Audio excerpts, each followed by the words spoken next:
ನಮಸ್ಕಾರ. ನಾನಿದಿನ ಟೊಮೊಟೊ ಕಾಯಿ ಹಾಕಿ ಖಾರ ಬಾತ್ ಮಾಡ್ಕೊಂಡು ಬಂದಿದ್ದೀನಿ. ಬಹಳ ರುಚಿಯಾಗಿರುತ್ತೆ, ಸಿಂಪಲ್ಲಾಗಿ ಮಾಡುವಂಥದ್ದು, ಬೆಳಗಿನ ತಿಂಡಿಗೆ ಸಹಿತ ಮಾಡ್ಬೋದು. ಬನ್ನಿ ಈಗ ಇದರ ವಿಡಿಯೋನ ನೋಡ್ತಾ ಹೋಗೋಣ. ನಾನು ಒಂದು ತಟ್ಟೆಯಲ್ಲಿ 5 ಬಾದಾಮಿ ಟೊಮೊಟೊ, 3 ಹುಳಿ ಟೊಮೊಟೊ ಇಟ್ಕೊಂಡಿದ್ದೀನಿ. ಹಾಗೆ 1 ಲೋಟದಷ್ಟು ಉಪ್ಪಿಟ್ಟಿನ ರವೆ ಅಂದರೆ ಕೇಸರಿ ರವೆನ ತೊಗೊಂಡಿದ್ದೀನಿ. ಈ ಖಾರ ಬಾತಿಗೆ ಹುಳಿ ಮತ್ತು ಸಿಹಿ ಟೊಮೊಟೊ ಎರಡೂ ಮಿಕ್ಸ್ ಮಾಡಬೇಕು. ಹಾಗೆ ಟೊಮೊಟೊ ಕಾಯಿನೂ ಸಹಿತ ತುಂಬ ಬೆಳೆದಿರಬಾರ್ದು, ಸ್ವಲ್ಪ ಎಳ್ತಾಗಿದ್ದರೆ ಟೇಸ್ಟ್ ಜಾಸ್ತಿ. ಕತ್ತಿ ಇಟ್ಕೊಂಡಿದ್ದೀನಿ. ಟೊಮೊಟೊ ಕಾಯಿ ಹೋಳುಗಳನ್ನ ಉದ್ದವಾಗಿ ತೆಳುವಾಗಿ ಸಿಗಿತಾ ಬರೋಣ. ಒಂದೊಂದು ಅಡುಗೆಗೂ ತರಕಾರಿನ ಹೆಚ್ಚೋದ್ರಲ್ಲಿ ತುಂಬ ಡಿಫ್ರೆಂಟ್ ಆಗಿರುತ್ತೆ. ಈಗ ತಟ್ಟೆ ತುಂಬ ಟೊಮೊಟೊ ಕಾಯಿ ಹೋಳುಗಳನ್ನ ಹೆಚ್ಚಿ ರೆಡಿ ಮಾಡ್ಕೊಂಡಾಯಿತು. ಒಲೆ ಮೇಲೆ ಬಾಣಲೆ ಇಟ್ಕೊಂಡಿದ್ದೀನಿ. 1 ಸ್ಪೂನಷ್ಟು ತುಪ್ಪ ಹಾಕೋಣ. ಈಗ ಅಳತೆ ಮಾಡಿಟ್ಟುಕೊಂಡ ರವೆನ ಹಾಕೋಣ. ಹಾಗೆ ಸಣ್ಣ ಉರಿಯಲ್ಲಿ ಪರಿಮಳ ಬರೋ ಹಾಗೆ ಸ್ವಲ್ಪ ಬಣ್ಣ ಬದಲಾಗಬೇಕು, ಹುರಿತಾ ಹೋಗೋಣ. ಯಾವಾಗಲೂ ರವೆ ಹುರಿಬೇಕಾದ್ರೆ ಪ್ರಾರಂಭದಲ್ಲಿ ಬಾಣಲೆಗೆ ಅಂಟ್ಕೊಂಡಿರುತ್ತೆ. ಅದು ಒಂದು ಹದ ಬಂದ ಮೇಲೆ ಬಾಣಲೆಯಿಂದ ಬಿಡೋಕ್ಕೆ ಶುರುವಾಗುತ್ತೆ.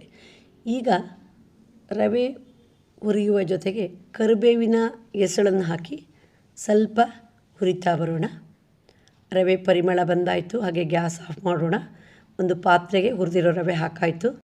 ಒಲೆ ಮೇಲೆ ಬಾಣಲೆ ಇಟ್ಕೊಂಡಿದ್ದೀನಿ. 4 ಸ್ಪೂನಷ್ಟು ಕೊಬ್ಬರಿ ಎಣ್ಣೆ ಹಾಕೋಣ. ಈ ಬಾತುಗಳಿಗೆಲ್ಲ ಕೊಬ್ಬರಿ ಎಣ್ಣೆನೇ ತುಂಬ ರುಚಿ ಕೊಡೋದು. ಈಗ ಎಣ್ಣೆ ಸ್ವಲ್ಪ ಕಾಯಲಿ. ಪರಿಮಳಕ್ಕೆ ಹಿಂಗೆ ಹಾಕೋಣ. ಹಾಗೆ ಈ ಬಾತಿನ ಒಗ್ಗರಣೆಗೆ ಕಡಲೆಬೇಳೆ ಚೆನ್ನಾಗಿ ಹಾಕಬೇಕು. 2 ಸ್ಪೂನಷ್ಟು ಹಾಕೋಣ. 1/4 ಸ್ಪೂನು ಉದ್ದಿನಬೇಳೆ ಹಾಕೋಣ. ಹಾಗೆ 1/4 ಸ್ಪೂನು ಅರಿಶಿನ ಹಾಕೋಣ. ಈಗ 1 ಸ್ಪೂನ್ ತುಂಬ ಸಾಸಿವೆ ಕಾಳು ಹಾಕೋಣ. ಹಾಗೆ ಒಂದು ಸರಿ ಸೌಟಲ್ಲಿ ಚೆನ್ನಾಗಿ ಮಿಕ್ಸ್ ಮಾಡಿ ಸ್ವಲ್ಪ ಫ್ರೈ ಆಗೋಕ್ಕೆ ಬಿಡೋಣ. ಹಸಿ ಬಟಾಣಿ ಕಾಳು ಒಂದು ಸೀಸನಲ್ಲಿ ತೊಗೊಂಡು ನಾನು ಬಾಕ್ಸಿಗೆ ಹಾಕಿ ಫ್ರೀಝರಲ್ಲಿ ಇಟ್ಟಿರ್ತೀನಿ. 1 ವರ್ಷದವರೆಗೂ ಹಾಳಾಗೋಲ್ಲ.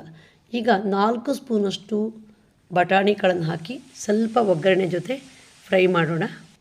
ಈಗ ಹೆಚ್ಚಿರುವ ಟೊಮೊಟೊ ಕಾಯಿ ಹೋಳುಗಳನ್ನು ಹಾಕೋಣ. ಒಂದು 4 ಸುತ್ತು ಹುರಿಯೋಣ. ಈ ಬಾತಿಗೆ ಬೆಲ್ಲ ಹಾಕಿದರೆ ರುಚಿ ಜಾಸ್ತಿ, ಯಾಕಂದರೆ ಟೊಮೊಟೊ ಕಾಯಿ ಹೋಳುಗಳು ಸ್ವಲ್ಪ ಹುಳಿ ಇರುತ್ತೆ. 1 ಸ್ಪೂನಷ್ಟು ಹಾಕೋಣ. ಹಾಗೆ ರುಚಿಗಾಗಷ್ಟು ಉಪ್ಪನ್ನು ಹಾಕೋಣ. ಒಂದು ಸರಿ ಚೆನ್ನಾಗಿ ಸೌಟಲ್ಲಿ ಮಿಕ್ಸ್ ಮಾಡೋಣ. ಈಗ ಅಳತೆಗೆ 1ಕ್ಕೆ 2 ಕಾಲಷ್ಟು ನೀರನ್ನು ಹಾಕೋಣ. ಒಂದು ಸರಿ ಸೌಟಲ್ಲಿ ಮಿಕ್ಸ್ ಮಾಡೋಣ. ಇದು ವಾಂಗಿಬಾತ್ ಪೌಡ್ರು ನಾನೇ ರೆಡಿ ಮಾಡಿ ಫ್ರಿಜ್ಜಲ್ಲಿ ಇಟ್ಕೊಂಡಿರ್ತೀನಿ. ಬಾಕ್ಸಿಗೆ ಹಾಕಿ 6 ತಿಂಗಳವರೆಗೂ ಇದ್ರ ಪರಿಮಳ ಹೋಗೋಲ್ಲ. ಈ ವಾಂಗಿಬಾತ್ ಪೌಡ್ರಿನ ವಿಡಿಯೋನ ನನ್ನ ಯೂಟ್ಯೂಬ್ ಚಾನಲಲ್ಲಿ ಹಾಕಿದ್ದೀನಿ, ನೀವು ಗಮನಿಸಿ. 2 ಸ್ಪೂನಷ್ಟು ಈ ಪೌಡ್ರನ್ನು ಹಾಕೋಣ. ಹಾಗೆ ಒಂದು ಸರಿ ಚೆನ್ನಾಗಿ ಸೌಟಲ್ಲಿ ಮಿಕ್ಸ್ ಮಾಡೋಣ.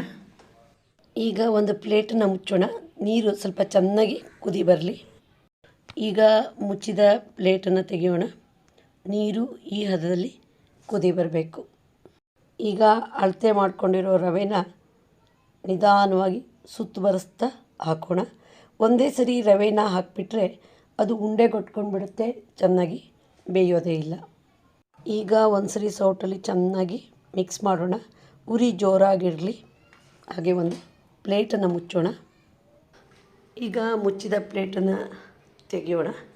ಒಂದು ಸರಿ ಸೌಟಲ್ಲಿ ಮಿಕ್ಸ್ ಮಾಡೋಣ. ರವೆ ಇನ್ನೂ ಪೂರ್ತಿ ಬೆಂದಿಲ್ಲ. ಪುನಃ ಪ್ಲೇಟನ್ನು ಮುಚ್ಚಿ ಉರಿ ಸಣ್ಣದಾಗಿ ಇಡೋಣ. ಈಗ ಮುಚ್ಚಿದ ಪ್ಲೇಟ್ ತೆಗೆಯೋಣ. ರವೆ ಚೆನ್ನಾಗಿ ಬೆಂದಿದೆ. ಒಂದು ಸರಿ ಹೀಗೆ ಪುನಃ ಮಿಕ್ಸ್ ಮಾಡ್ತಾ ಹೋಗೋಣ. ಈಗ ಗ್ಯಾಸ್ ಆಫ್ ಮಾಡೋಣ. ಪರಿಮಳ ಮತ್ತು ರುಚಿಗೆ ಕೊತ್ತಂಬರಿ ಸೊಪ್ಪು ಹಾಕೋಣ. ಹಾಗೆ 1 ಸ್ಪೂನು ತುಪ್ಪವನ್ನು ಈ ಬಾತಿನ ಮೇಲೆ ಹಾಕೋಣ. ಇದಕ್ಕೆ ಕಾಯಿ ಹಾಕಿದರೆ ಸ್ವಲ್ಪ ಟೇಸ್ಟ್ ಜಾಸ್ತಿ. 4 ಸ್ಪೂನಷ್ಟು ಆಗತಾನೆ ತುರಿದ ಹಸಿ ಕಾಯಿ ಹೂವನ್ನ ಹಾಕೋಣ. ಒಂದು ಸರಿ ಚೆನ್ನಾಗಿ ಮಿಕ್ಸ್ ಮಾಡೋಣ. ರವೆ ಅಂದರೆ ಸಾಮಾನ್ಯವಾಗಿ ಉಪ್ಪಿಟ್ಟು ಮಾಡೋದೇ ಜಾಸ್ತಿ. ಉಪ್ಪಿಟ್ಟು ಎಲ್ಲರೂ ಇಷ್ಟಪಡೋಲ್ಲ. ಈ ಥರ ಸಿಂಪಲ್ಲಾಗಿ ರವಾ ಬಾತ್ ಮಾಡಿಕೊಟ್ರೆ ತುಂಬ ಖುಷಿಯಿಂದ ತಿಂತಾರೆ. ಇದಕ್ಕೆ ನಂಚ್ಕೊಳ್ಳೋಕೆ ಸಹಿತ ಏನೂ ಬೇಡ. ಆಫೀಸಿಗೆ ಹೋಗೋರು ಹಾಗೆ ಜರ್ನಿ ಮಾಡೋರು ಈ ರವಾ ಬಾತನ್ನು ಮಾಡಿಕೊಂಡು ಬಾಕ್ಸಿಗೆ ಹಾಕಿ ತೊಗೊಂಡು ಹೋಗ್ಬೋದು. ಸ್ವಲ್ಪನೂ ಬಾಯಾರಿಕೆ ಆಗೋಲ್ಲ, ಯಾಕಂದರೆ ನಾವು ಮನೆಯಲ್ಲೇ ರೆಡಿ ಮಾಡಿರ್ತೀವಿ. ಹೆಚ್ಚು ಗರಂ ಮಸಾಲೆ ಸಹಿತ ಹಾಕೋಲ್ಲ. ಈ ಬಾತನ್ನು ಯಾವಾಗಲೂ ಅಷ್ಟೇ ತುಂಬ ಖಾರ ಮಾಡಬಾರ್ದು. ರುಚಿಯಾದ ಟೊಮೊಟೊ ಕಾಯಿ ಖಾರ ಬಾತ್ ಮಾಡೋದು ಹೇಗೆ ಅಂತ ನೋಡಿದ್ರಲ್ಲ. ನೀವು ಸಹ ಒಮ್ಮೆ ಟ್ರೈ ಮಾಡಿ ರುಚಿಯನ್ನು ಸವಿಯಿರಿ. ನಿಮಗೆ ಈ ವಿಡಿಯೋ ಇಷ್ಟ ಆದರೆ ಲೈಕ್ ಮಾಡಿ, ಶೇರ್ ಮಾಡಿ, ಸಬ್ಸ್ಕ್ರೈಬ್ ಮಾಡಿ. ಧನ್ಯವಾದಗಳು.